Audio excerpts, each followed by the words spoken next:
ناظرین، وہ خبر جس کا اس ملک کو، اس پاکستانی عوام کو پچھلے 6 ماہ سے انتظار تھا، بالآخر آج جو 20 نومبر کو اس مسئلے کو حل کر دیا گیا ہے، وہ خبر سامنے آ چکی ہے۔ اور وہ خبر یہ ہے کہ جنرل سید عاصم منیر کو آرمی چیف کے لیے نامزد کر دیا گیا ہے، اور اس کے ساتھ ساتھ جنرل سائر شمشاد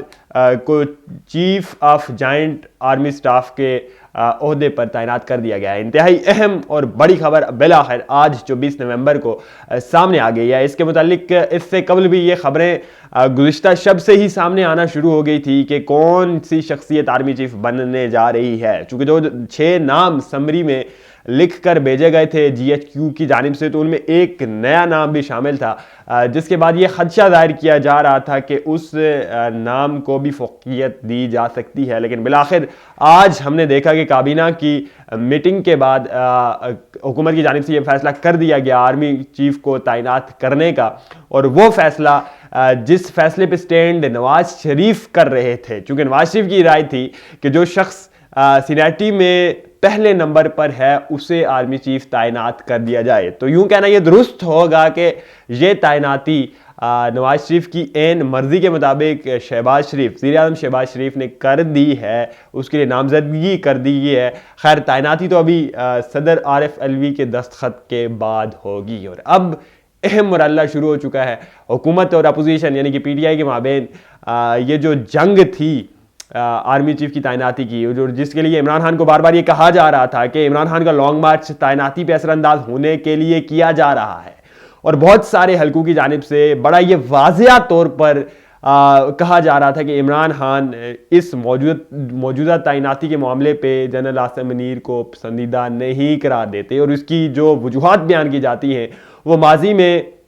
جنرل کا اور عمران خان کے مابین ایک تعلق ہے، چونکہ عمران خان کے شروع کے ٹینیور میں، اپنے شروعاتی دور میں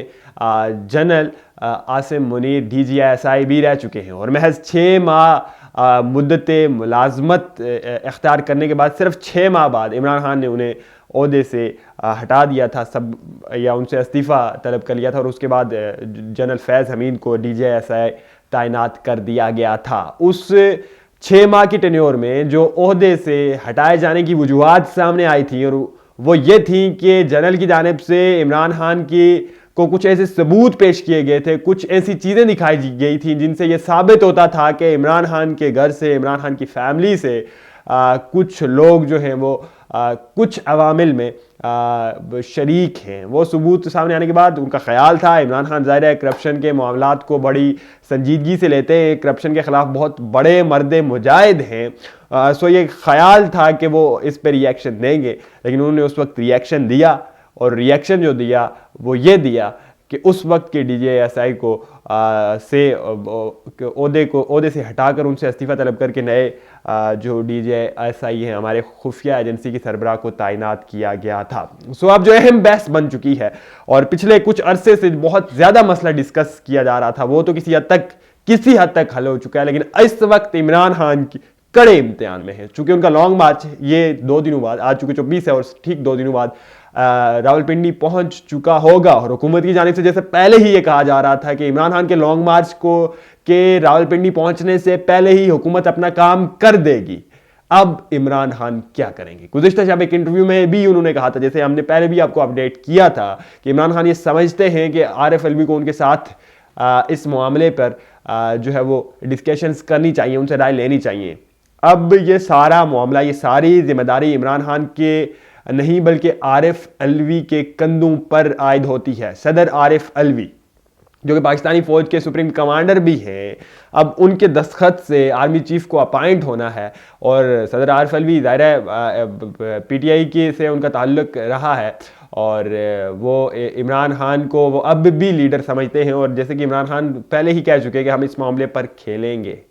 تو کیا صدر عارف علوی اس سمری کو روکے رکھیں گے؟ یہ سوال بہت اہم ہے، بہت اہم نوعیت کا ہے، اور اگر روکے رکھا تو پھر تناؤ کس حد تک بڑھ جائے گا؟ کون سی شخصیات، کون سے سیاستدان جو ہیں وہ عوام کے کٹہرے میں پیش ہوں گے؟ چونکہ یہ 15-16 دن کا یہ جو معاملہ ہے، اگر ان سینس صدر عارف علوی اسمبلی کو روک بھی لیتے ہیں تو پھر کیا ہوگا؟ پھر یہ ہوگا کہ حکومت کے پاس یہ آپشن بھی موجود ہے، وزیر اعظم کے پاس یہ آپشن بھی موجود ہے کہ موجودہ سپہ سالار کی جو مدت ملازمت ہے اس میں کچھ ایکسٹینشنز دے دیں، کچھ وقت کی ایکسٹینشنز دے دیں، یا انہیں یہ حکم نامہ جاری کریں کہ وہ فلاں مدت تک اپنا کام جاری رکھ سکتے ہیں۔ اس کے ساتھ ساتھ یہ ایک پاسبلٹی بھی موجود ہے کہ موسٹ سینئر جنرل کو ترقی دے کر نائب چیف آف آرمی اسٹاف یا نائب سپہ سالار کی عہدے پر تعینات کر دیا جائے۔ سو یہ پاسبلٹیز تو موجود ہیں، لیکن یہ تمام تر باتیں کہیں نہ کہیں صدر عارف علوی کے بلکہ پوری طرح سے صدر عارف علوی کے کندھوں پر الائے کرتی ہیں۔ اگر صدر عارف علوی ڈٹ جاتے ہیں اور مکر جاتے ہیں، لیکن ایسا ہوگا تو نہیں، چونکہ حالات بہت زیادہ کشیدہ ہیں اس وقت۔ جس طرح سے ملک کا سیاسی منظرنامہ ہے، جو سیاسی تناؤ ہے، سیاسی شخصیات کے مابین جو کھینچا تانی ہے، وہ عروج پر ہے، لیکن اس تمام تر عمل میں جو سوالیہ نشان باقی بچتا ہے وہ عمران خان پر بچتا ہے، چونکہ عمران خان روز اول سے ہی اپنے بہت سارے قریبی حلقوں میں دوستوں کے ساتھ، صحافیوں کے ساتھ اس بات کا اظہار کرتے رہے کہ وہ فلاں شخصیت کو یعنی کہ عاصم منیر کو اس عہدے پر نہیں دیکھنا چاہتے، اور کہیں نہ کہیں یہ پریشر اس لیے کریٹ کیا جا رہا تھا کہ حکومت چاہے جس کو بھی آرمی چیف لگا دے لیکن اس شخص کو نہ لگائے۔ لیکن بالآخر حکومت کی جانب سے یہ فیصلہ تو کر دیا گیا ہے کہ اس عہدے پر آئندہ آنے والے 3 سالوں کے لیے عاصم منیر کو ہی بیٹھنا ہے۔ اب عمران خان کیا کریں گے یہ کچھ ہی دیر بعد سامنے آ جائے گا۔ صدر عارف علوی، چونکہ جو میری پرسنل آبزرویشن ہے اور اوپینین ہے وہ یہ ہے کہ لمبی دیر تک، ظاہر ہے آپ جب ایک ملک کے صدر ہیں، ملک کے سب سے بڑے عہدے پر براجمان ہیں، تو آپ کم از کم اس قسم کی حرکت کی طرف نہیں جا سکتے۔ ظاہر ہے آپ پہ ایک اعتماد ہوتا ہے، عوام کی ایک امید ہوتی ہے، جب آپ اگر اس اسمبلی کو روکتے بھی ہیں، اگر کوئی عام سا معمولی سا مسئلہ ہو وہ الگ بات ہے، لیکن اس ملک کا سب سے بڑا اور اہم مسئلہ ہی اس تعیناتی کو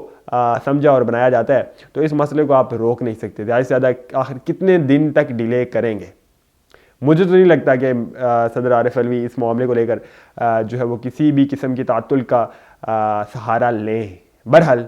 اب آگے کیا ہوگا یہ دیکھنا بڑا ہی اہم ہے۔ کچھ بھی ہے نا اس وقت قبل از وقت ہوگا۔ بہرحال عمران خان کے پاس یہ آپشن بھی موجود ہے کہ وہ سپریم کورٹ میں جا کر ایک مرتبہ پھر سے سپریم کورٹ کی دعوت دیں کہ وہ اس معاملے کو دیکھیں۔ آرمی چیف کی تعیناتی کے معاملے پہ جوڈیشری اور سپریم کورٹ بھی کود پڑے، لیکن ظاہر ہے انہوں نے بھی رولز دیکھنے ہیں، لاز دیکھنے ہیں، سینیرٹی دیکھنی ہے، اور سب سے بڑھ کر جو ہے وہ میرٹ دیکھنا ہے۔ ان تمام تر چیزوں کو دیکھتے ہوئے سپریم کورٹ بھی کسی بھی قسم کے فیصلے کی طرف جا سکتی ہے، لیکن وہ تب جب وہ اس معاملے کو اسے قابل سماعت سمجھے، تب اس طرف جا سکتی ہے۔ لیکن اگر وہ اس معاملے کو قابل سماعت سمجھتی ہی نہیں ہے، وہ اس معاملے پہ اپنی کوئی انٹرفیرنس کرنا ہی نہیں چاہتی، تو پھر عمران خان کے ہاتھ کھڑے ہی ہوں گے۔ اور سب سے اہم اور بڑی بات جو ہے، جس دہج پر عمران خان آرمی کے ساتھ، اسٹیبلشمنٹ کے ساتھ اپنے تعلقات کو لے کر چلے آئے ہیں، اس کے بعد کیا گو کہ ان کے پاس پاپولیرٹی موجود ہے، عوام موجود ہے، کیا وہ آنے والے وقت میں مل بیٹھ کر کسی حل کی جانب اور کسی بھی قسم کی ان تمام تر معاملات کو لے کر کسی بھی قسم کے ایک سیف راستے کی جانب بڑھ سکیں گے؟ یہ سوال بہت ہے۔